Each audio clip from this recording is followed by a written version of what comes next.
Half double crochet ಅಂದರೆ ಸೂಜಿ ಮೇಲೆ ದಾರ ತಗೊಂಡು ಬಟ್ಟೆ ಒಳಗಡೆ ಹಾಕಿ ದಾರನ ತೆಗೆದ್ರೆ ನಮಗೆ 3 ಲೂಪ್ ಸಿಗುತ್ತೆ. 1 2 3.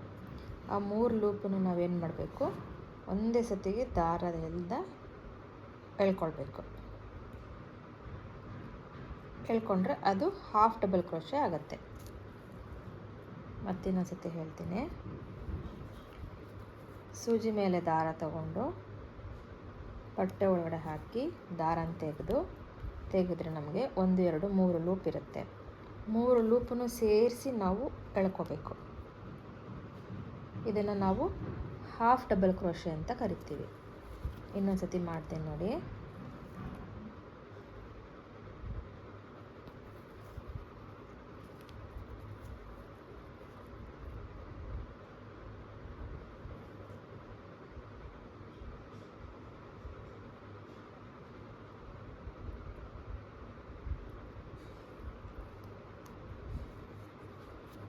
ಸೂಜಿ ಮೇಲೆ ದಾರ ತಗೊಂಡು ಬಟ್ಟೆ ಒಳಗಡೆ ಚುಚ್ಚಿ ದಾರನ ತೆಗೆದ್ರೆ ನಮಗೆ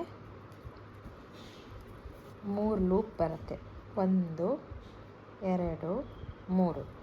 ಆ 3 ಲೂಪನ್ನ ಏನು ಮಾಡಬೇಕು, ಈ ದಾರ ತಗೊಂಡು ಒಳಗಡೆ ಎಳ್ಕೊಳ್ಬೇಕು. ಇದನ್ನು ಹಾಫ್ ಡಬಲ್ ಕ್ರೋಶೆ ಅಂತ ಕರಿತೀವಿ. ಸೂಜಿ ಮೇಲೆ ದಾರ ತಗೊಳ್ಬೇಕು, ಬಟ್ಟೆ ಚುಚ್ಚಬೇಕು, ದಾರನ ಎಳ್ಕೊಳ್ಬೇಕು. 3 ಲೂಪ್ ಬಂದಿರುತ್ತೆ. ಆ 3 ಲೂಪನ್ನು ಸೇರಿಸಿ ನಾವು ಎಳ್ಕೊಳ್ಬೇಕು. ಇದನ್ನು ಹಾಫ್ ಡಬಲ್ ಕ್ರೋಶೆ ಅಂತ ಕರಿತೀವಿ. ಸೂಜಿ ಮೇಲೆ ದಾರ ಸುತ್ಕೊಳ್ಳಿ, ಬಟ್ಟೆ ಒಳಗಡೆ ಚುಚ್ಚಿ ದಾರನ ತೆಗಿರಿ, 3 ದಾರನ್ನು ಒಟ್ಟಿಗೆ ಎಳ್ಕೊಳ್ಬೇಕು. ಇನ್ನೊಂದು ಸತಿ ಹೇಳ್ತೀನಿ. ಸೂಜಿ ಮೇಲೆ ದಾರ ತಗೊಳ್ಳಿ, ಬಟ್ಟೆ ಒಳಗಡೆ ಚುಚ್ಚಿ ಮತ್ತು ಆ ದಾರನ ಎಳ್ಕೊಂಡು ಮೇಲ್ಗಡೆ ಸರಿ ಮಾಡ್ಕೊಳ್ಳಿ. ಹೀಗೆ ಸರಿ ಮಾಡಿದ್ರೆ 3 ಲೂಪ್ ಇರುತ್ತೆ. ಆ 3 ಲೂಪನ್ನ ಏನು ಮಾಡಬೇಕು, ಒಂದೇ ಸತಿಗೆ ಎಳ್ಕೊಳ್ಬೇಕು. ಸೂಜಿ ಮೇಲೆ ದಾರ ತಗೊಳ್ಳಿ, ಬಟ್ಟೆ ಒಳಗಡೆ ಚುಚ್ಚಿ ದಾರನ ತೆಗಿರಿ, 3 ಲೂಪ್ ಬರುತ್ತೆ.